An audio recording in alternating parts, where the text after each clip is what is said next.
கரூர் விருந்தினர் மாளிகையை முதலமைச்சர் வாகனம் அடைந்து விட்டதாக தெரிகிறது. உற்சாகமான ஒரு வரவேற்பு கரூரில் முதலமைச்சருக்கு வழி நெடுக அளிக்கப்படுகிறது. காவல்துறையின் மரியாதையை தற்போது ஏற்றுக்கொள்கிறார்.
முதலமைச்சர் விஜய்க்கு காவலர்கள் அணிவகுப்பு மரியாதை அளிக்கிறார்கள். கரூர் விருந்தினர் மாளிகை வந்தடைந்திருக்கிறார் முதலமைச்சர் விஜய். முன்னதாக கரூரில் நிகழ்ச்சி பேசி முடித்துவிட்டு சாலை வளமாக கரூர் விருந்தினர் மாளிகை நோக்கி முதலமைச்சர் விஜய் புறப்பட்டார்.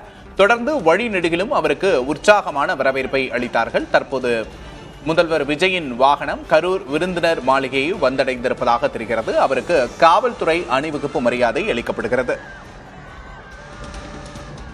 இன்று கரூரில் மக்கள் சந்திப்பு நிகழ்ச்சியை முடித்துவிட்டு தற்போது 32 பேருக்கு அரசு பணி நியமன ஆணைகளை வழங்கும் நிகழ்வில் முதல்வர் விஜய் கலந்து கொள்ள இருக்கிறார்.